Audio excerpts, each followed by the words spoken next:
Perbarui ilmu Islam kamu bersama Religion di tv1news.com dan TV1 Connect.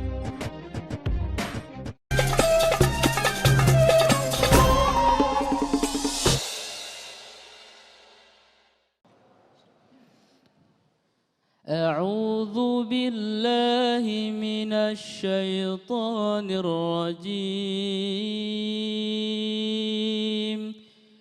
Bismillahirrahmanirrahim.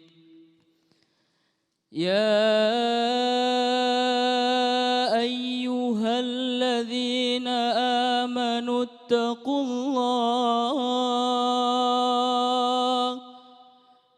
ittaqullaha wal tanzur nafsum ma qaddamat lighad wattaqullah innallaha khabirum bima ta'malun.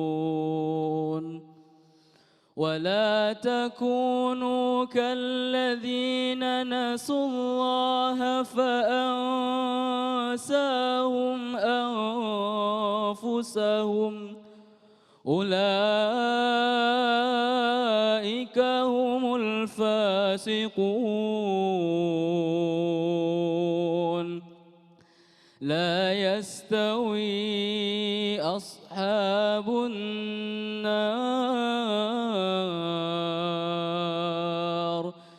لا يستوي أصحاب النار وأصحاب الجنة أصحاب الجنة هم الفائزون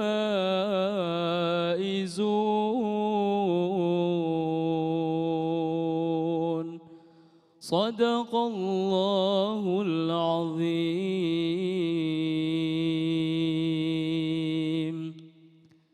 Assalamualaikum warahmatullahi wabarakatuh.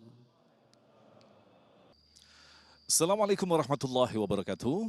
Alhamdulillahirabbil alamin. Allahumma shalli ala sayyidina Muhammad wa ala ali sayyidina Muhammad. Segala puji bagi Allah yang kembali mempertemukan kita dalam majelis ilmu Damai Nusaku yang disiarkan dari Masjid An-Ni'mah Citra Grand Cibubur. Pemirsa yang dirahmati Allah, kita pahami bersama bahwa kita diturunkan di muka bumi ini dalam waktu yang amat sangat terbatas. Disinilah pentingnya kita memperhatikan bagaimanakah kita mampu memanajemen waktu kita. Itulah tema yang kita angkat dalam kesempatan kali ini bersama guru yang kita cintai, Ustadz Abdul Somad, yaitu dengan sudahkah hari ini lebih baik dari hari yang kemarin. Inilah Damai Indonesiaku yang dipersembahkan oleh Sarung Wadimor, tentu sarung kita. Selamat mengikuti. Assalamualaikum warahmatullahi wabarakatuh.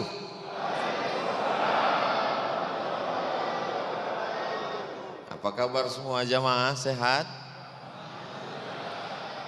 Sudahkah hari ini lebih baik dari hari kemarin? Itu judulnya. Segala nikmat yang kita terima hari ini tentulah lebih hebat, lebih baik, lebih mulia, lebih agung daripada kemarin. Maka kita ucapkan sebagai balasan kepada Allah Subhanahu wa taala dengan ucapan alhamdulillahi rabbil alamin. Berselawat kepada Dia yang mengajarkan kita siapa namanya, Allah Ar-Rahman Ar-Rahim Al-Malik Al-Quddus As-Salam Al-Mu'min Al-Muhaiminul Azizul Jabbarul Mutakabbirul Khariqul sampai Ar-Rasyidus Sabur. Kalau bukan karena Dia, kita tidak mengenal Allah Subhanahu wa taala. Patah giginya, berdarah pelipisnya, menetes darah di terompah kayunya. Datang sahabat bertanya kepadanya, meminta memohon, ya Rasulullah, engkau punya doa mustajab, maka kau panjatkan satu doa itu rata semua musuhmu ini dengan tanah. Tapi dia tidak panjatkan doa itu. Untuk siapa? Untuk kita. Syafa'atan li ummati yaumal qiyamah. Biarlah doa mustajab itu menjadi syafaat bagi umatku pada hari kiamat. 14 abad yang lalu dia sudah memikirkan kita. 14 abad yang lalu dia sudah menyayangi kita. Kita hanya mampu membalas kebaikannya dengan ucapan Allahumma salli ala Sayyidina Muhammad wa ala alihi wa sahbihi wa barik wa sallim. Laisa minna, tidak termasuk golongan umatku, kata Nabi Muhammad SAW. Laisa minna, kalau bukan golongan Nabi lalu golongan siapa lagi kita? Malam yarham saghirana, tidak sayang kepada anak-anak kecil, anak-anak muda. Walam ya'rif syarafa kabirina, tidak hormat kepada yang tua, tokoh masyarakat, alim ulama, para kiai, para ustaz, tuan guru. Mudah-mudahan dipanjangkan umur mereka, amin. Matta'anallahu bituli umurihi, dengan panjangnya umur mereka maka kita mendapatkan barokah ilmu, barokah amal, bisa beramal soleh bersama mereka. Dan anak-anak muda kita doakan mudah-mudahan mereka selamat dari perbuatan zina, selamat dari perbuatan keji dan mungkar. Mereka adalah harapan masa depan. Syubbanul yaum, anak muda hari ini. Rijalul ghad, mereka adalah para pemimpin masa depan esok hari. Samakah antara hari kemarin, pagi tadi, siang, malam? Maka sesungguhnya tidak sama itu semua. A'udzubillahi minasyaitonir rajim. Wa tilkal ayyamu nudawiluha bainan nas. Demikianlah hari demi hari itu kami pergantikan, silih berganti di hadapan manusia. Hari berubah menjadi pekan, pekan menjadi bulan, bulan menjadi tahun, tahun menjadi windu, windu menjadi abad. Untuk apa dipergantikan Allah? Liya'lamallahu alladhina amanu. Allah ingin menguji siapa yang imannya tetap istiqamah. Wa yattakhidha minkum syuhada. Allah ingin melihat siapa yang matinya sebagai mati syahid. Tak sama antara tahun lalu dengan tahun ini. Tidak sama antara pekan lalu dengan pekan ini. Ini dipergantikan Allah terus menerus. Jadi kalau ada orang beranggapan, kenapa kamu belum taubat? Kenapa kamu masih maksiat? Kenapa kamu belum taat? Kenapa masih terjebak pada dosa? Esok kan masih ada. Tidak dapat dijemput ulang yang lalu sudah lewat itu, hai saudaraku. Lan tarji'al ayyamul lati madat, kata pepatah, kata-kata hikmah. Lan, tidak akan selamanya. Tarji'al ayyam, hari-hari yang sudah berlalu itu tidak akan terulang kembali. Meneteskan air mata darah kita meminta kepada Allah, balikkanlah hari yang lalu. Jangankan tahun yang lalu, sedangkan pagi, petang tak dapat diulang pada waktu malam, sedangkan subuh tak dapat diulang pada waktu duha. Maka setiap waktu itu ada manfaatnya, ada fadilahnya, ada keutamaannya. Oleh sebab itu Allah Subhanahu wa taala bersumpah dalam Al-Qur'an demi makhluk yang besar, yang hebat, yang gagah dan perkasa.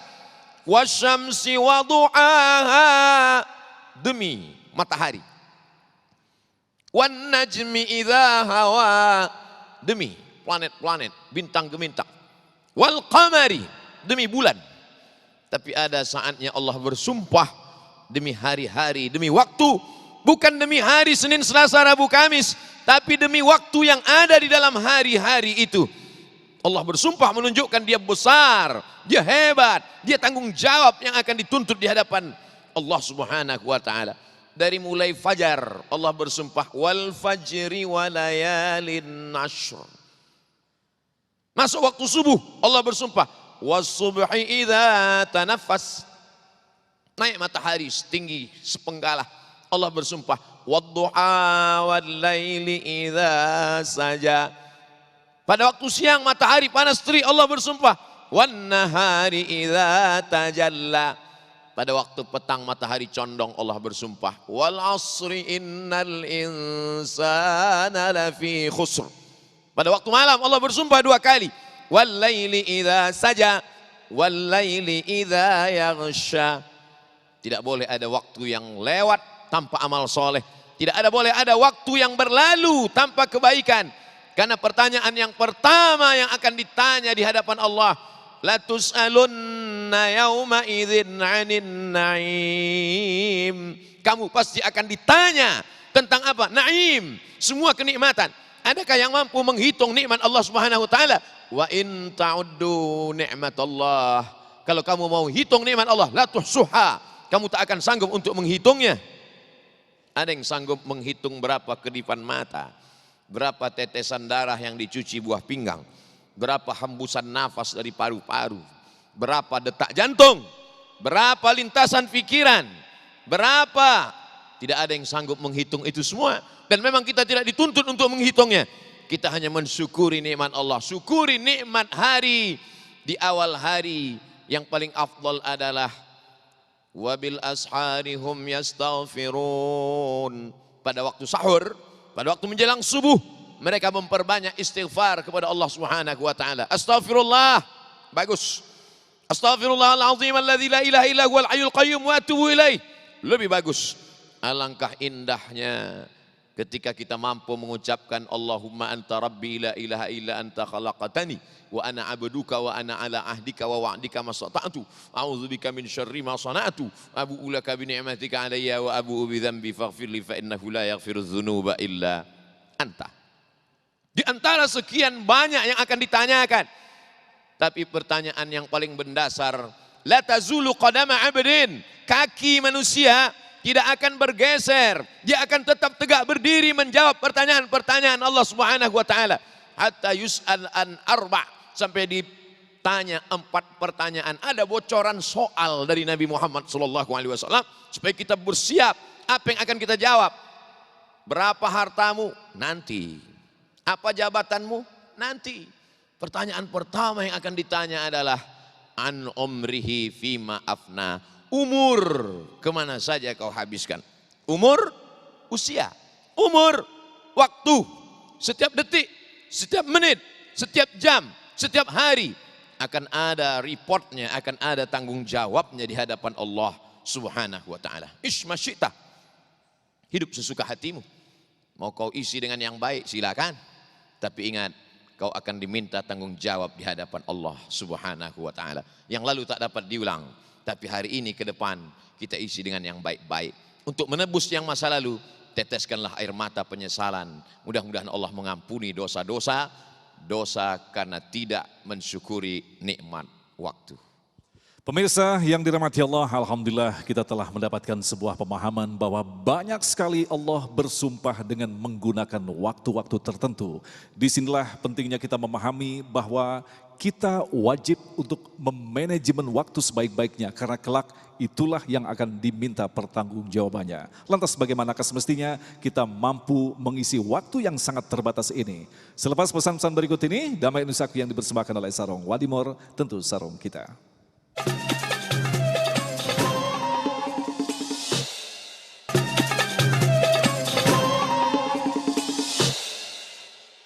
Sekarang kita akan bahas bagaimana setiap waktu itu jangan sampai ada yang kosong, hampa, tak bernilai.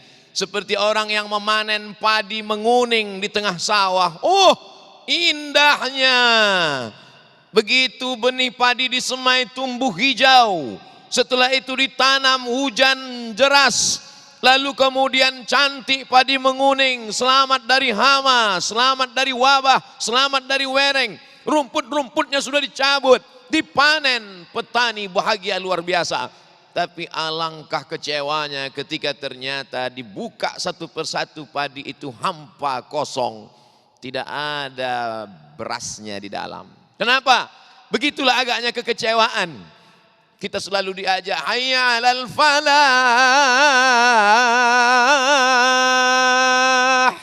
Falah, keberuntungan. Falah, petani. Kenapa antara petani dengan keberuntungan itu mirip? Falah, keberuntungan, kemenangan. Falah, petani. Karena memang petani mendapatkan hasil tanamannya setelah perjuangan yang luar biasa.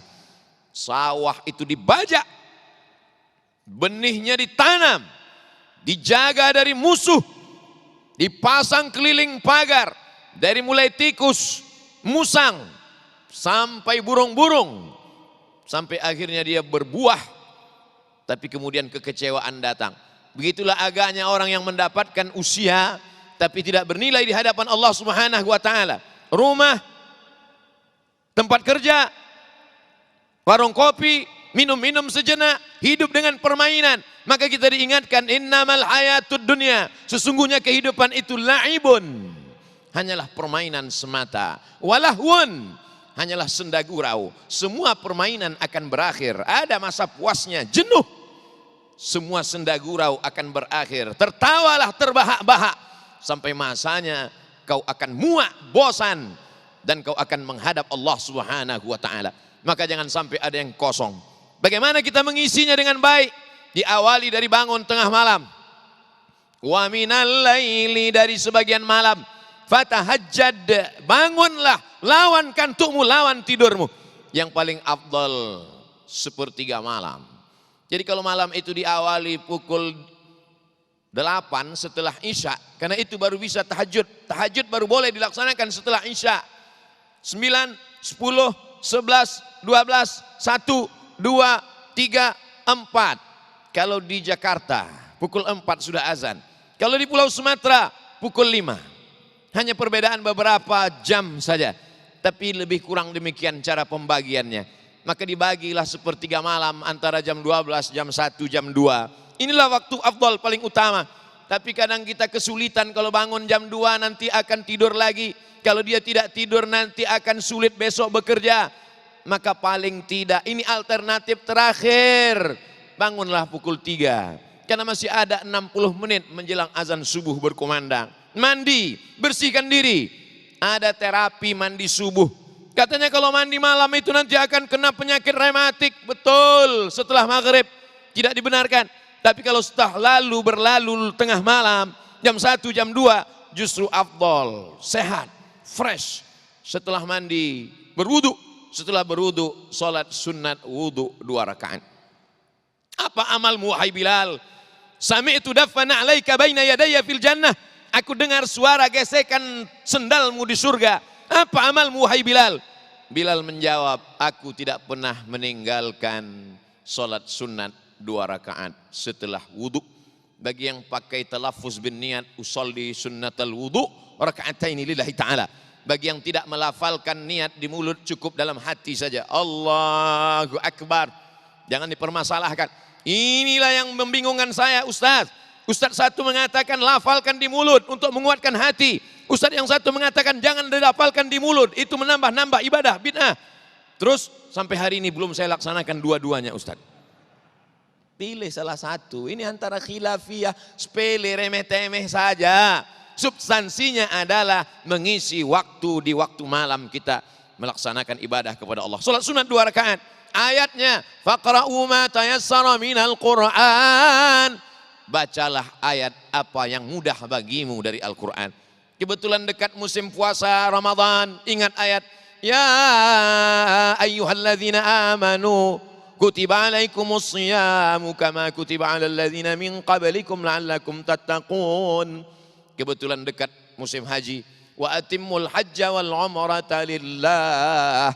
Kebetulan ingat tetangga belum bayar hutang. Ya ayyuhalladzina amanu idza tadayantum bidainin ila ajalin musamman faktubuh.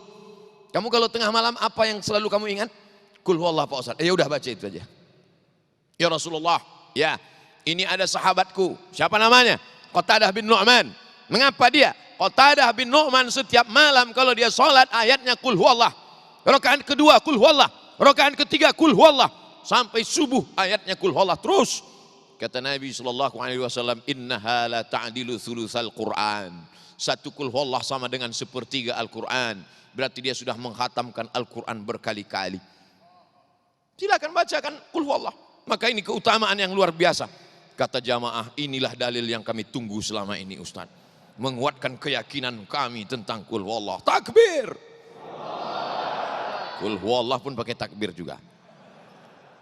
Lalu setelah sholat sunat wudu, sholat sunat taubat. Begitu banyak dosa kita. Istighfar, bagus. Sayyidul istighfar, lebih bagus. Yang lebih bagus lagi adalah sholat sunat taubat 2 rakaat. Ma min muslimin yuznimu dzamban. Kalau ada orang yang silap salah berbuat dosa, summa yatatahhar, mandi, bersuci, berwudu, summa yusalli rak'ataini, usalli sunat taubat. Yang tidak melafazkan niat dalam hati, Allahu Akbar. Ayatnya masih seperti yang dulu. Setelah itu sholat sunat tahajud. Nabi itu kalau sholat sunat tahajud, sholatul laili masna, masna. 2 rakaat, salam. 2 rakaat, salam. 2 rakaat, salam. 2 rakaat, salam. 4 kali salam, 8 rakaat. Ayatnya Pak Ustadz, itu juga. Setelah itu sholat sunat hajat. Hadis riwayat Imam Ahmad bin Hanbal dalam kitab Al-Musnad. Paling bagus berdoa, wudhu dulu. Paling bagus berdoa menghadap kiblat. Paling bagus berdoa didahului sholat sunat 2 rakaat. Hajatnya supaya anak kita berhasil, selamat hidupnya dari perbuatan maksiat dan dosa. Supaya negeri ini menjadi baldatun thayyibatun wa rabbun ghafur. Segala hajat dunia, hajat akhirat, hajat pribadi, hajat keluarga, hajat negeri dimintakan kepada Allah Subhanahu wa taala, ditutup dengan sholat witir 3 rakaat. Menjelang azan subuh baca surat Al-Fatihah, surat Al-Ikhlas, Al-Mu'awwidhataini. Man qara'a Yasin fi lailatin, siapa yang membaca surat Yasin pada suatu malam, asbaha maghfuran lah, pada waktu subuh dia sudah diampunkan Allah Subhanahu wa taala. Baca surat Yasin, baca surat yang lain. Sibuk mencari dunia, hiruk pikuk kehidupan. Di tengah malam sepi, senyap, tenang, batin kita sedang diturunkan Allah. Huwallazi anzala sakinata fi qulubil mu'minin. Kira-kira ada beberapa menit lagi pergi ke masjid, salat subuh berjamaah. Man shalla subha fi jama'atin, siapa yang salat subuh berjamaah, fa ka'annama shallal laila kullah, dia seakan-akan sudah melaksanakan salat sepanjang malam. Lau ya'lamuna ma fil atamati was subhi, seandainya mereka tahu keutamaan salat Isya dengan salat subuh berjamaah, la atauhuma habwan, mereka akan datang walaupun merangkak. Ini bukan kalimat basa-basi, ini bukan hiperbola, ini bukan kalimat yang berlebihan. Hari ini kita disuguhkan video-video viral tentang orang yang datang merangkak ke masjid. Maaf, karena lumpuh, karena kekurangan fisik. Fisik mereka kurang, badan mereka kurang, tapi hati mereka sempurna. Berbeda dengan kita, fisik kita sempurna, ternyata hati kita kurang. Isi terus, itu baru malamnya. Bagaimana dengan siangnya? Ibadah bukan hanya sholat, zikir, baca Quran. Berangkat ke tempat bekerja, mencari nafkah yang halal. Bismillahirrahmanirrahim. Wa'tasamtu billah, la haula wala quwata illa billah. Maka tempat bekerjanya itu pun bernilai ibadah. Tidak ada satupun yang kosong, hampa. Dari rumah ke tempat bekerja, yang bawa sepeda motor, yang bawa mobil, bertasbih. Radio yang didengar, dakwah. Lagu yang didengar, religi. Apapun yang dia lihat, apapun yang dia dengar, maka semuanya adalah bernilai ibadah, ibadah, ibadah. Jangan kosong dari ibadah. Pemirsa yang dirahmati Allah, nasihat yang baru saja kita dengarkan bersama tadi memberikan gambaran kepada kita, mustahil kita tidak mengisi waktu-waktu yang disiapkan oleh Allah dalam 24 jam. Itulah orang-orang yang mampu untuk mengisi waktu dengan ibadah.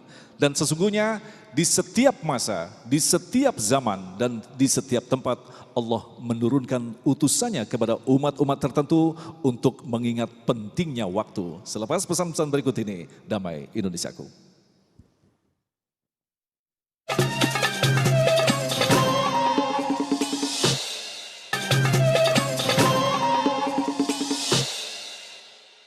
A'udzu billahi minasy syaithanir rajim.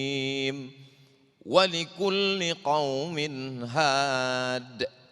Walikulli qaum, setiap kaum ini pasti ada had, orang yang membawa hidayah yang diutus Allah Subhanahu wa taala. Adam, Idris, Nuh, Hud, Salih, sampailah penutup Nabi dan Rasul Nabi Muhammad sallallahu alaihi wasallam. Tapi setelah Nabi Muhammad SAW meninggalkan tidak ada lagi Nabi, Ustaz. Betul. Memang Nabi sudah habis, putus. La nabiyya ba'dah. Tidak ada Nabi. Wala rasulah ba'dah. Tidak ada Rasul setelah dia. Tapi dia punya pewaris. Al-ulama warasatul anbiya. Jadi kalau ada orang membangga-banggakan, lihatlah kami Bani Israel. Di tempat kami paling banyak nabi-nabi dan rasul-rasul. Dari mulai Ibrahim punya anak namanya Ishak. Ishak punya anak namanya Yakub. Yakub ini nama lainnya adalah Israel. Maka anak cucu Yakub disebut dengan Bani Israel. Yakub punya anak namanya Yusuf, Nabi juga. Yusuf lalu kemudian punya saudara Yahuza. Cucu keturunan Yahuza disebut dengan Yahudi. Di antara keturunannya adalah Daud. Daud punya anak namanya Sulaiman. Para nabi-nabi berasal dari kami, kata Israel. Kira-kira kalau yang sering datang ke rumahmu itu dokter spesialis, itu menunjukkan kau hebat atau karena banyak penyakit? Di tempat kami cukup hanya kiai, paling tinggi wali songo, selesai. Itu menunjukkan penyakit kita ya tidak terlalu kronis lah, paling penyakit kulit saja. Menunjukkan bahwa Allah Subhanahu wa taala mengirimkan para pakar yang hebat karena penyakitnya penyakit akut yang luar biasa. Kita bangga. Negeri kita dikirimkan Allah para ulama. Meninggal satu ulama, digantikan para ulama yang lain. Menyebar ke seluruh penjuru. Dari mulai Pulau Sabang di ujung Aceh sampai ke Papua. Tidak ada satu kampung pun yang kosong dari para alim ulama. Maka kebiasaan saya, tradisi saya, kalau pergi ke suatu daerah, saya akan tanya, di mana rumah kiai, di mana rumah habib, di mana rumah ulama, di mana rumah ustadz yang tua di sini. Saya ziarah. Sudah tidak ada ustadz, tapi ada penyebar agama Islam. Namanya Syekh Hamzah Fansuri. Saya datang ke makamnya. Yang menerjemahkan Quran pertama kali ke dalam bahasa Melayu, Syekh Abdul Rauf As-Singkili. Saya datang ke makamnya. Sampai ke Pulau Kalimantan. Ternyata kitab fikih yang kita baca selama ini ditulis oleh Syekh Muhammad Arsyad Al-Banjari. Saya datang ke makamnya. Untuk apa? Menunjukkan kepada umat bahwa negeri ini tidak pernah kosong dari para ulama. Meninggal satu digantikan yang lain. Tidak pernah direncanakan, tidak pernah diprogramkan. Ada saja bermunculan dengan cara berbagai macam metode dakwahnya. Ada yang dakwahnya dengan suara yang berapi-api. Ingatlah mati, kamu akan mempertanggungjawabkan hidup. Kamu akan dituntut di hadapan Allah. Tapi ada pula dengan suara yang lemah lembut, menyentuh hati, masuk ke telinga. Orang kaya mati, orang miskin mati. Itu hanyalah caranya saja. Tapi target yang ingin dicapai adalah bagaimana menyentuh hati manusia. Orang yang memuliakan ulama, orang yang berkhidmah kepada ulama, maka Allah pastikan setiap anak cucu keturunannya salah satu daripada mereka pasti akan ada yang menjadi alim ulama. Begitu disebutkan dalam kitab Ta'limul Muta'allim. Terbukti berapa banyak orang yang biasa-biasa saja, petani, pedagang, tapi berkhidmah memuliakan ulama. Ternyata anaknya menjadi para penghafal Quran. Alhamdulillah Ustaz Somad, saya bukan ulama, saya bukan penghafal Quran, tapi anak saya. Gimana anakmu? Sakau.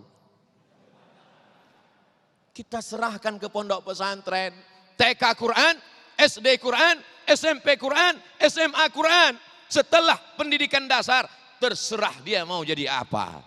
Kamu mau jadi apa nak? Aku mau jadi polisi. Masuk ke polisian, menjadi polisi yang penghafal Quran. Kamu mau jadi apa nak? Aku mau jadi jaksa penuntut umum. Silakan. Fakultas hukum. Kamu mau jadi apa? Aku mau jadi hakim. Silakan. Sampai ke Leiden University, PhD, Doctor of Philosophy. Kau yang paling mengerti tentang hukum-hukum Belanda. Tapi semua adalah Quran yang berjalan di atas muka bumi Allah Subhanahu wa taala. Saya tidak paksa anak keponakan saya untuk ikut jejak saya, tapi untuk pendidikan dasar wajib dia ikut aturan saya. Mesti dia ikut program hafal Quran. Mesti dia paling tidak di kepalanya ada 5. Akidahnya Ahlus Sunnah wal Jamaah, akhlaknya akhlakul karimah. Dia mesti paham Quran dan sunnah. Dia mesti belajar fikih, hukum halal, haram, makruh, mubah. Dan dia mesti paham sejarah Islam. Dan dia mesti mengerti bahasa Arab karena doanya, karena sholatnya, karena buku-buku yang dia baca adalah dengan bahasa Arab. Cukup. Jadi Ustaz tidak paksa anak Ustaz ke Mesir. Tidak, terserah dia. Kalau dia mau ke Mesir, gimana kalau dia tidak mau? Ya tidak saya paksa. Karena kalau saya paksa dia ke Mesir, dia belum tentu jadi Musa, bisa-bisa jadi Fir'aun. Lebih baik pakai baju yang biasa saja, tapi hatinya hati yang takut kepada Allah. Hati yang tunduk kepada Allah. Makanya kita diajarkan doa oleh Nabi Muhammad SAW. Allahumma inni a'udzubika min ilmin la yanfa'. Jauhkan aku dari ilmu yang tidak bermanfaat. Wa min qalbin la yakhsha. Kalau sudah ilmu tidak bermanfaat, maka hati tak ada rasa takut kepada Allah. Enak aja dia berjalan di atas muka bumi. Allah bernafas dengan paru-paru titipan Allah, dengan udara yang dikirimkan Allah, tapi melawan perintah Allah, memusuhi para pewaris Nabi Allah. Mana itu Allah? Mana itu bala? Mana itu musibah? Padahal sebenarnya Allah sedang menunda azabnya. Azab yang tertunda disebut dengan istidraj. Azab yang tertunda. Allah Maha Kuasa, tapi Allah menunda azab itu. Sanastadrijuhum min haitsu la ya'lamun. Kami menunda azabnya, mereka tidak sadar. Wa umli lahum, aku ulur umurnya panjang, aku ulur badannya sehat, aku ulur kekuasaannya, aku ulur anak-anaknya, aku ulur. Inna kaidi matin, tipu dayaku amat sangat kuat. Yukhadi'un Allah, mereka merasa menipu Allah, wa huwa khadi'uhum, padahal Allah lah yang sedang mempermainkan mereka dengan tipu daya. Inilah yang disebut dengan nikmat. Casingnya azab, isinya laknat berbaju nikmat. Ini yang paling kita takutkan. Ada orang yang sakit terbaring di rumah sakit ruang ICU, tapi tangannya bertasbih subhanallah walhamdulillah wala ilaha illallah wallahu akbar. Ada orang yang miskin susah melarat, tapi dia tidak pernah makan haram. Laknat di atas laknat adalah badanmu sehat, kau masih diberikan waktu untuk hidup, tapi tidak dipakai untuk beramal soleh. Itulah yang sesungguhnya laknat. Tapi kadang manusia ini cara berpikir, mindsetnya sudah rusak. Ketika aku sehat, aku dapat nikmat. Ketika aku punya uang, aku dapat nikmat. Ketika aku ada jabatan, aku dapat nikmat. Ketika aku sakit, berarti aku kena azab. Ketika aku menjadi miskin, berarti kena azab. Kalla. Kalla. Tidak demikian kata Allah. Ammal insanu idza mabtalahu rabbuhu. Ada sebagian manusia ini ketika dia diuji Allah Ta'ala, disempitkan rezekinya, dia berkata, fayaqulu rabbi ahanan. Allah sedang menghinakan aku. Tidak begitu caranya. Boleh jadi dalam sakitmu itu Allah sedang mengangkat derajatmu. La yusibul mu'min min nasabin, wala wasabin, wala saqamin, wala syaukin yastakuha. Gundah gulana, risau, galau, sakit, duri menusuk tapak kaki. Sebenarnya Allah sedang membersihkan setiap salah dan dosa-dosa. Makanya kita husnuzan. Ini kadang kita pulang dari rumah sakit, gimana keadaan si Anu? Kelihatannya su'ul khotimah. Dia boleh jadi sudah bertobat dan dosanya diampunkan Allah, sedangkan su'uzon kita akan kita bawa sampai menghadap Allah. Uzkuru mahasina mautakum, sebutlah yang baik-baik saja. Gimana kau lihat jenazah Ustaz Somad tadi? Hitam wajahnya. Memanglah aku hitam. Ya ayyuhalladzina amanu, orang beriman, ijtanibu katsiran minadh-dhann. Jangan kau isi waktumu dengan buruk prasangka jelek kepada hamba-hamba Allah. Pemirsa yang dirahmati Allah, dalam segmentasi berikutnya nanti kita akan menyaksikan bagaimanakah kerugian orang-orang yang tidak mampu memanfaatkan waktu secara terbatas yang diberikan oleh Allah di muka bumi ini. Tetaplah bersama kami, Damai Indonesiaku.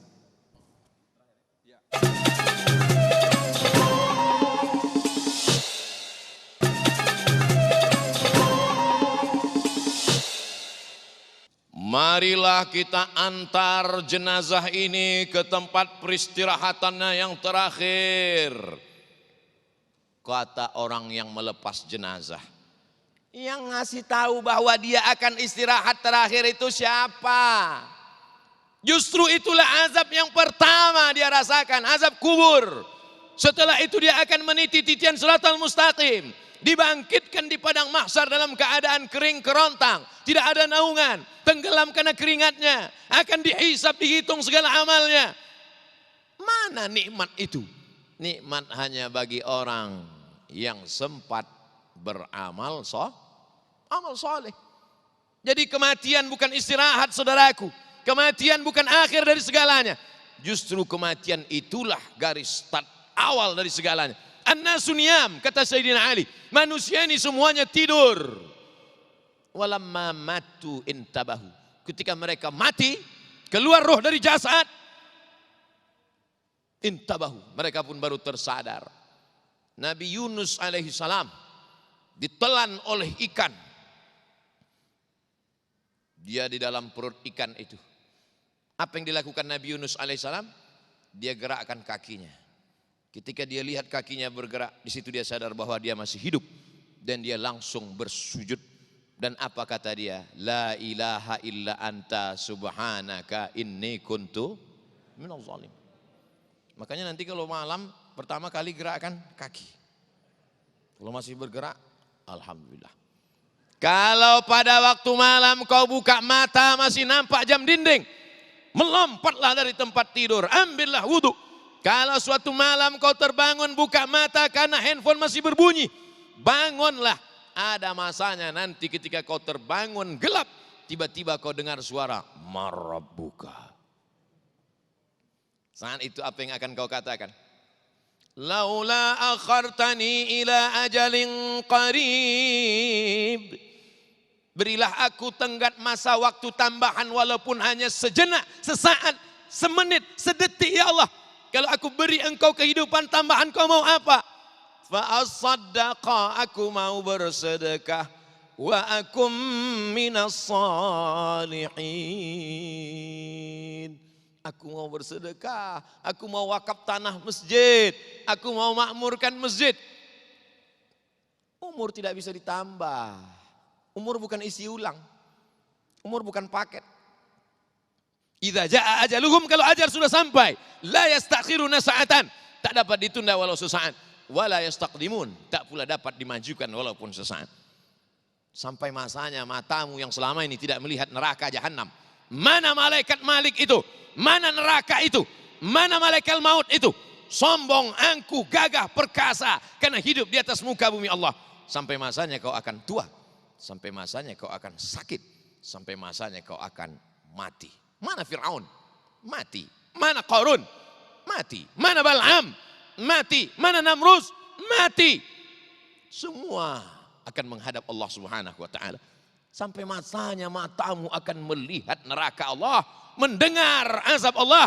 Lalu mereka berkata, diceritakan dalam Al-Quran, Rabbana absarna, mata kami sudah melihat azab. Wa sami'na, telinga kami sudah mendengar azab. Farji'na na'mal salihah, balikkan lagi kami ke dunia, kami ingin beramal saleh. Inna muqinun, kami yakin seyakin-yakinnya. Saat itu keyakinan tak lagi bermakna. Di mana keyakinan bermakna? Di sini keyakinan bermakna. Tidak nampak, tidak pernah dilihat, tidak bisa ditangkap dengan panca indera. Itulah iman. Itulah akidah. Itulah tauhid. Kalau bisa dilihat dengan mata, bisa disentuh dengan tangan, itu materi, benda. Tapi pada saatnya kita akan dihadapkan bahwa yang materi ini akan sirna dan yang tidak nampak itulah menjadi nyata. Ketika sekarang inilah yang nyata. Mobil nyata, rumah nyata, jabatan nyata. Sedangkan akhirat hanya fiksi semata. Tapi nanti sampai masanya neraka itulah yang nyata. Surga itulah yang nyata. Amal solehmu yang nyata. Dan semua yang nyata sekarang hanya tinggal kenangan semata. Memang sulit untuk meyakinkan lalat bahwa bunga harum semerbak daripada bangkai. Bukan hadis Nabi, dapat di grup WhatsApp. Jadi kalau ada ulama, ada kiai, ada ustadz, ada tuan guru mengatakan, jangan larut dengan dunia, isilah dengan amal-amal soleh. Alah kata-kata yang diulang semata. Kami sudah mendengar itu sejak kami kecil. Fadzakir, berikan peringatan. Inna fa'ati dzikra, karena peringatan itu bermanfaat. Wa tawasau bil haq, wa tawasau bis sabr, saling ingat mengingatkan. Orang yang paling rugi adalah orang yang pernah hidup di atas muka bumi Allah, tapi tak pernah mengajak hamba Allah kepada jalan Allah. Ayyahdiyallahu bika rajulan wahidan. Satu orang dapat hidayah karena mulutmu, satu orang dapat petunjuk karena lisanmu. Khairum min humurin na'am, lebih baik daripada unta merah termahal, kendaraan terhebat. Khairum minad dunya wa ma fiha, lebih baik daripada dunia dan seisinya. Saya bukan ustadz, saya tidak profesor doktor LCMA, saya hanya orang biasa. Mengajak orang ke jalan Allah tidak perlu profesor, doktor, kiai, tuan guru. Ngajak sholat. Kalau kau pemimpin perusahaan, kau ajak karyawanmu sholat berjamaah. Kalau kau kepala dinas, kepala badan, kepala kantor, kau pakai jabatan kekuasaanmu untuk mengajak orang ke jalan Allah. Dalam satu hembusan nafasmu kau sedang bekerja untuk negara, tapi kau juga sedang beramal untuk menolong agama. Intan surullah, kalau kau tolong agama Allah, yang surkum. Bapak bisnis apa sekarang? Alhamdulillah saya bisnis emas dan intan Pak Ustaz. Hebat sekali, emas dan intan. Iya, emasnya apa? Masjid. Intannya intan surullah. Mengajak orang ke rumah Allah Subhanahu wa taala, mengajak anak, menenteng tangan anak, membawa ke pintu masjid, mengajarkan kalau masuk sini kaki kanan nak. Sampai di sini kau bacakan Allahumma aftah li abwaaba rahmatik. Jangan langsung duduk salat sunat tahiyatul masjid nak. Simple, sederhana, kecil, remeh-temeh. Kau tidak tampil di televisi yang besar, kau tidak mendengarkannya di radio, tapi saat itu anakmu akan mengajarkan anaknya, anakmu akan mengajarkan istrinya, dan mereka akan menyampaikan kepada umat. Itulah yang dikatakan Nabi, putus mobilmu, putus rumahmu, putus jabatanmu, putus hartamu, putus, tapi ada yang tetap mengalir. Apa dia? Ilmun yuntafa'u bih. Berapa banyak orang yang hafal doa, hafal doa makan, hafal doa minum, hafal doa masuk WC, hafal doa masuk masjid, tapi tidak pernah berdoa sama sekali. Doa bukan untuk dihafal. Berapa banyak orang yang nilai akhlaknya A, nilai akhlaknya tinggi, tapi tidak berakhlak. Kamu jurusan apa? Jurusan akhlak. Kenapa tidak berakhlak? Akhlak untuk ujian aja. Akhlak adalah segala tatap mata, bisikan hati, perbuatan kita. Addabani Rabbi fa ahsana ta'dibi. Akhlak yang paling baik adalah akhlak yang diajarkan Allah kepada Nabi Muhammad sallallahu alaihi wasallam. Setiap detik, setiap menit, setiap hari, maka tidak boleh kosong daripada amal-amal saleh. Baik, pemirsa yang dirahmati Allah, insya Allah pertanyaan-pertanyaan yang sesaat lagi akan dijawab oleh guru kita ini akan semakin melengkapi khasanah pemahaman kita bagaimanakah sesungguhnya kita harus memanfaatkan waktu di dunia ini. Tetaplah bersama kami, Damai Indonesiaku.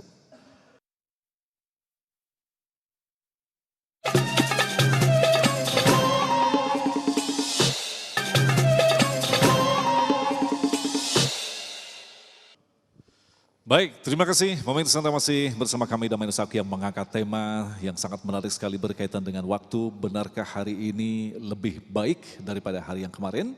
Insya Allah waktu yang sangat singkat ini guru kita akan menjawab pertanyaan-pertanyaan yang telah kami seleksi.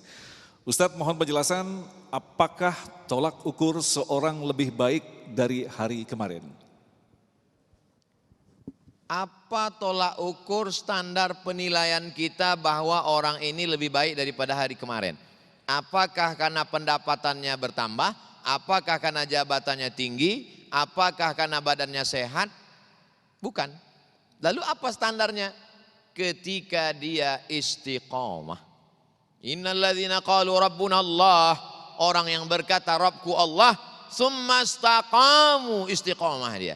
Pada saat dia kaya dia istiqomah, pada saat dia miskin pun dia istiqomah, pada saat dia sehat dia istiqomah, pada saat susah, sakit, sempit pun dia istiqomah.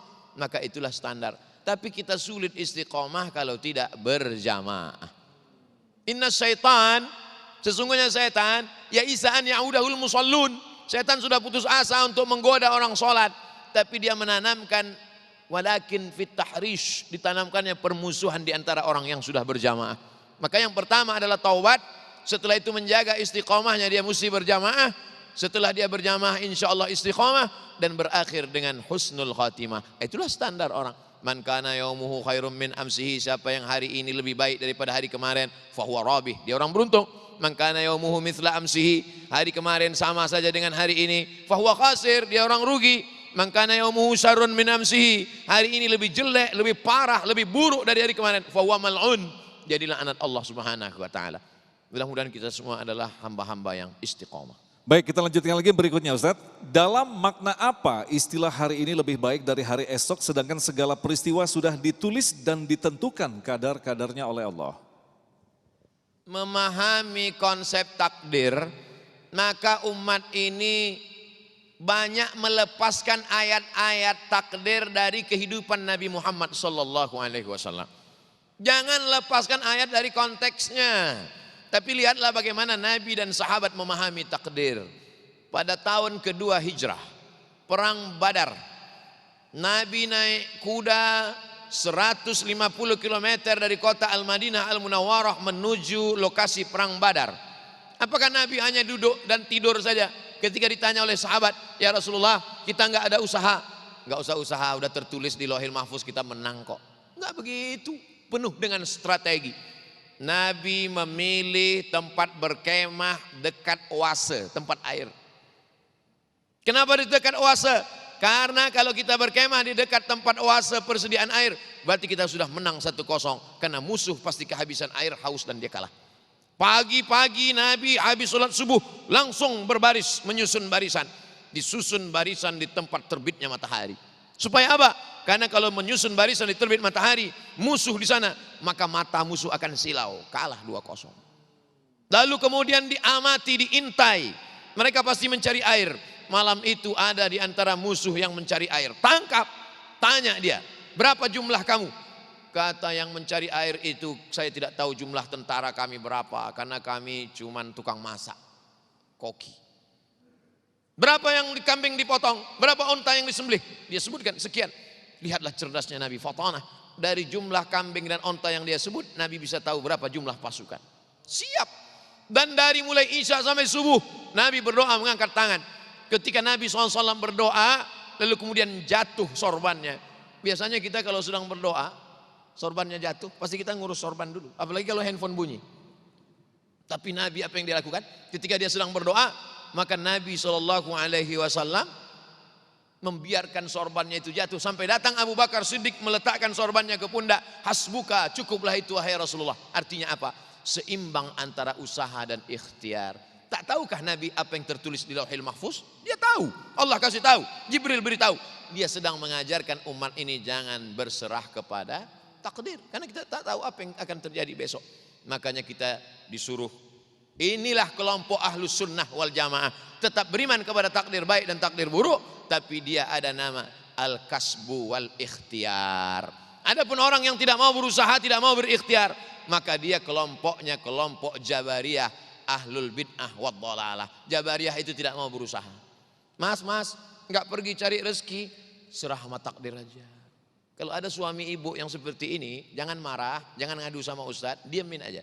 Mas nggak pergi cari rezeki, serahkan pada takdir. Nanti siang dia minta makan, ada makan kita, serahkan pada takdir.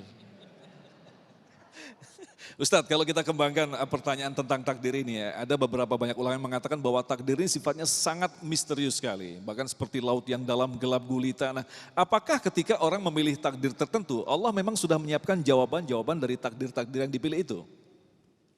Mengapa ada rukun Islam iman yang keenam? Antu'mina billah wa malaikatihi wa kutubihi wa rusulihi wal yaumil akhir wa biqadri khairihi wa syarrihi. Kenapa mesti ada percaya kepada takdir? Supaya orang yang beriman setelah dia berusaha, terjadi yang tidak sesuai dengan keinginannya, dia mendapat makom level tempat tertinggi bernama ridho. Yang dicari ini ridho. Raditu billahi rabba. Aku ridho kepada Allah. Aku tahu apakah Allah itu ridho kepadaku atau tidak ridho. Dari mana engkau tahu? Sebesar apa ridhoku menerima ketetapan Allah Subhanahu wa taala. Tapi setelah usaha, uangnya disimpan di dalam dompet, dompetnya dikunci, disimpan dalam laci, lacinya dikunci, disimpan dalam kamar, kamarnya dikunci, disimpan dalam rumah, rumahnya dikunci, tinggal di perumahan klaster dikunci, kebakaran. Itu kalau tidak beriman kepada takdir bisa error. Tapi kalau dia beriman kepada takdir, usaha sudah selesai. Tapi orang yang tidak lihat kanan kiri, bawa motor, seenaknya saja, nabrak lampu merah, ditabrak sama truk. Hukum sebab akibat. Kalau kau ambil pisau, kau sayat di tangan, sebab akibat, maka kau mati, akan keluar darah, akan kehabisan darah. Maka kita diberikan Allah Subhanahu wa taala mata, dikasih Allah taala telinga, diberinya akal dan hati untuk merenung dan berpikir, maka pakailah dia. Wa nafsin wa ma sawwaha, demi jiwa manusia dan penciptaannya, fa alhamaha fujuraha wa taqwaha, diberikan jalan fujur dan jalan takwa. Qad aflaha man zakkaha, Beruntunglah orang yang mensucikan hatinya. Wa qad khaba man dassaha. Rugilah orang yang mengotori hatinya. Kita dikasih akal, kita berpikir, gunakanlah itu semua. Makanya di antara doa yang diajarkan Nabi, Allahumma matti'na bi asma'ina wa absarina wa quwwatina ma ahyaitana. Jadikanlah pendengaran kami, penglihatan kami, tenaga kami menjadi amal soleh karena kita pakai untuk berpikir. Ketika kita berniat baik, berkata baik, beramal baik, Allah kasih baik. Alhamdulillah, sudah mikir baik, ngomong baik, buat baik, ternyata datang tidak baik. Ini ridho. Sebetulnya kata yang tepat itu ridho. Cuman orang kita selalu, ya udahlah ikhlaskan aja. Ridho, yang paling tepat ridho. Baik, masih berkaitan dengan masalah ikhtiar atau merubah waktu dalam kehidupan ini. Jika seseorang berikhtiar untuk merubah hidupnya, namun tak juga berubah, apakah karena ini kesalahan dirinya atau karena memang takdir atau ketetapan Allah? Sudah dicoba beternak ikan, buat karamba. Datang hujan lebat, karambanya hanyut. Dicoba beralih jual es krim, baru 2 hari jual, hujan lebat seminggu, habis modal. Sudah dicoba untuk bercocok tanam, datang wabah. Buka rumah makan, yang datang malah COVID. Apa sebenarnya yang diinginkan Allah Ta'ala? Allah ingin engkau beramal. Amalmu mana? Ya usaha itu. Tapi ada amal yang lain. Amal badanmu berusaha. Buat karamba, itu amal. Buka rumah makan, itu amal. Tapi ada amal yang lain, bukan amal badan. Amal apa? Amal hati. Amal hatimu apa? 2. Pertama, ridho. Yang kedua, tawakal kepada Allah Subhanahu wa Ta'ala. Man lam yasbir bi balai, siapa yang tidak sabar menerima bala. Walam yardha bi qada'i, yang tidak ridha menerima takdirku. Falyatlub rabban siwaya, carilah Tuhan selain aku. Jadi semua ini amal. Hanya saja orang terkadang baca Quran amal, sholawatan amal, maulidan amal, sholat sunat amal. Tapi percaya kepada takdir dengan ridha dan tawakal serta berusaha, tidak amal. Amal badan ini berusaha, ikhtiar. Amal hati adalah tawakal dan ridho. Jadi intinya Allah tidak melihat hasil daripada usahanya, tapi ikhtiarnya yang dinilai, begitu Ustaz? Cara pandang kita mesti diluruskan. Kalau kita salah cara berpikir, kita akan salah ngomong dan kita akan salah berbuat. Bahwa yang namanya nikmat dan cobaan itu jangan hanya difahami kalau enak nikmat, kalau enggak enak cobaan. Padahal semuanya adalah ujian. Siapa yang lulus ujian? Alladzi khalaqal mauta, Allah menciptakan mati. Wal hayata, Allah menciptakan hidup. Kalaulah hidup nyaman enak itu nikmat, hidup susah itu adalah azab, maka yang dapat nikmat itu Abu Lahab, yang dapat azab itu Nabi Muhammad. Kalaulah badan sehat punya kekuasaan itu nikmat, dan susah merana itu adalah laknat, maka yang dapat nikmat itu Fir'aun, yang dilaknat itu Musa. Paham ini dengan baik. Yang diinginkan Allah dari kita adalah kita berusaha, ikhtiar, ikuti Quran, ikuti sunnah. Setelah itu kalau terjadi di luar kehendak kuasa kita, qaddarallah. Jangan sampai di kepala kita berkata satu kalau. Satu kalau itu merupakan kunci setan untuk masuk sehingga kita berkalau-kalau. Kalaulah kemarin nggak usaha ini, kalaulah kemarin akhirnya jam 2 malam, muka kalau. Lama-lama senyum ke angkot. Baik, kita lanjutkan lagi berkaitan dengan masalah waktu.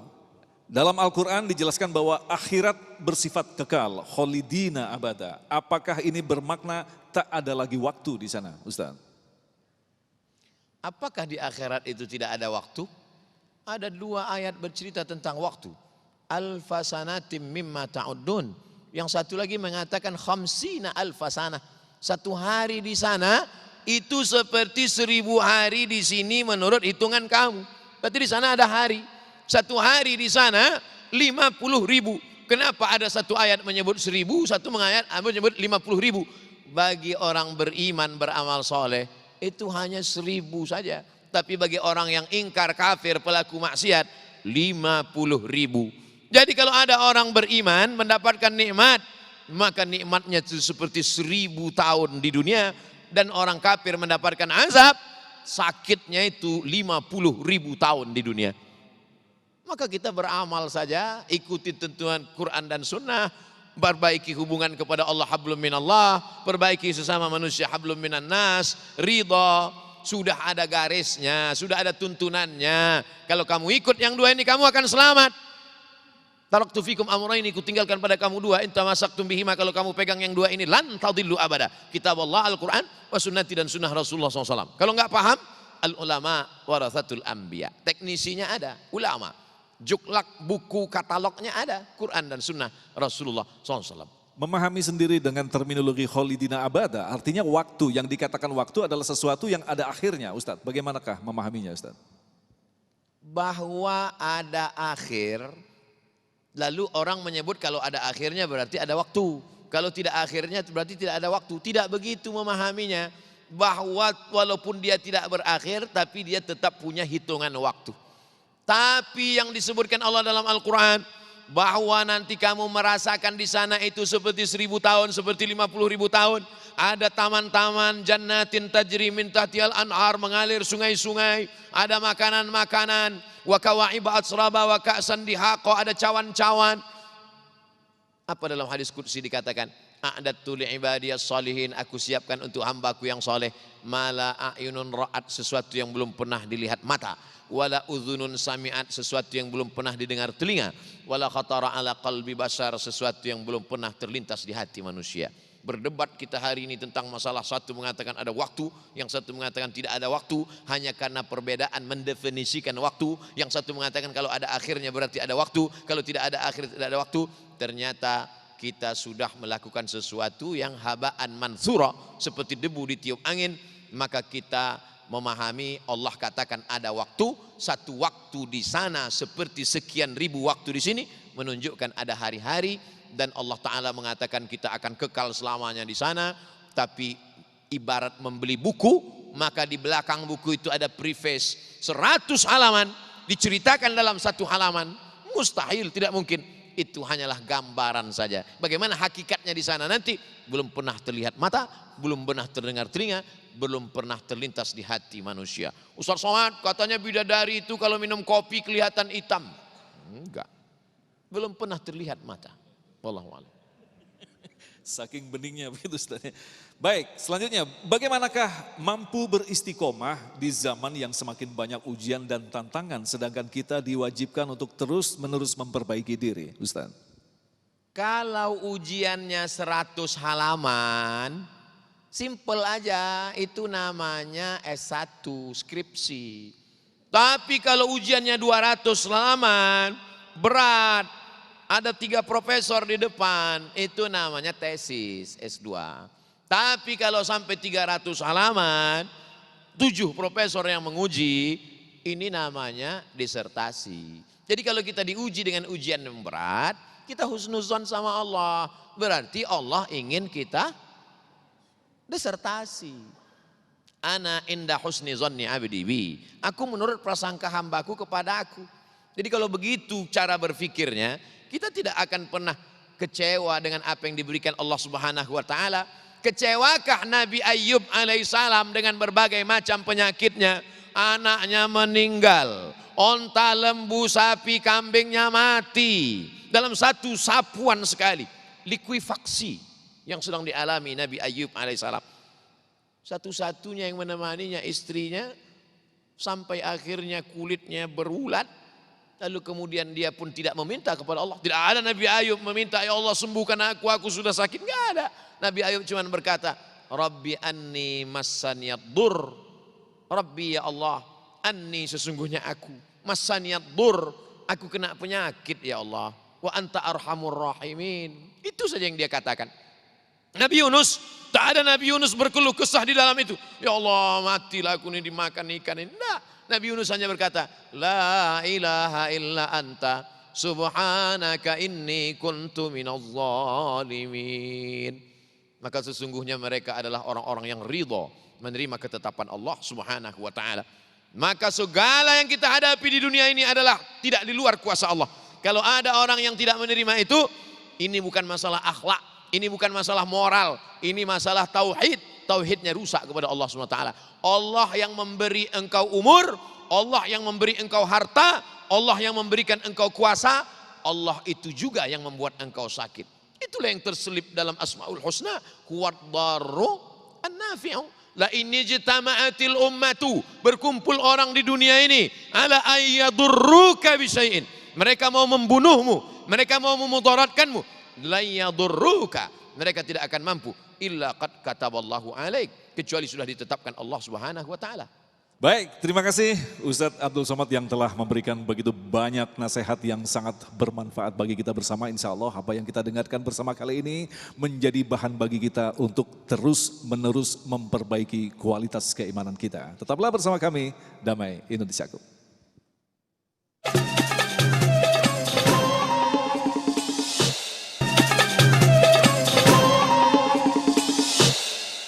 Alhamdulillahirrabbilalamin. Pemirsa yang dirahmati Allah, dalam kesempatan kali ini kita telah mendapatkan sebuah pemahaman penting betapa pentingnya kita mengisi waktu dengan ibadah. Dan jangan pernah menyia-nyiakan waktu yang diberikan oleh Allah di muka bumi ini dalam waktu yang amat sangat terbatas. Akhirnya saya Agung Islhaq dan kerabat kerja Damai Indonesiaku serta pendukung acara ini Sarung Walimor, tentu sarung kita, mengucapkan terima kasih atas perhatian Anda. Assalamualaikum warahmatullahi wabarakatuh. Astaghfirullahalazim, astaghfirullahalazim, astaghfirullahalazim. A'udzu billahi minasyaitonir rajim. Bismillahirrahmanirrahim. Alhamdulillahi rabbil alamin, wassalatu wassalamu ala asyrafil anbiya'i wal mursalin, sayyidina wa maulana Muhammad wa ala alihi wa sahbihi ajma'in. La tada' lana fi maqamina hadha wa fi sa'atina hadhihi dhanban illa ghafartah. Ya Allah, lepaskanlah kami dari segala silap salah dan dosa-dosa. Wala aiban illa satartah. Tutupilah aib cacat kami di hadapan makhlukmu dan di hadapan Engkau saat kami menghadapmu dengan banyak silap salah dan dosa, ya Allah. Wala dainan illa qadaitah. Bantulah kami menunaikan membayar segala hutang piutang kami, ya Allah. Wala maridan illa syafaitah. Kami, saudara kami, tetangga kami, sahabat kami, Kau uji dengan penyakit, buat mereka sabar sehingga diangkat derajat mereka di sisimu, ya Allah. Wala mayyitan illa rahimtah. Saudara kami, keluarga kami, orang tua kami yang meninggal dunia, maka lapangkan kuburnya, berikan ampunan. Allahumma ja'al kuburahum radatan min riyadil jinan. Jadikan kubur mereka salah satu dari taman-taman surgamu, ya Allah. Allahumma inna nas'aluka salamatan fid din. Selamatkan kami dalam akidah Ahlussunnah wal Jamaah, wa afiatan fil jasad. Sehatkan badan kami supaya kami bisa beramal saleh, beribadah. Wa ziyadatan fil ilmi, tambahkan ilmu kami supaya amal kami sesuai dengan tuntunan Quran dan Sunnah. Wa barakatan fil rizqi, berikan berkah pada rezeki kami supaya kami bisa berwakaf, berinfak dan bersedekah.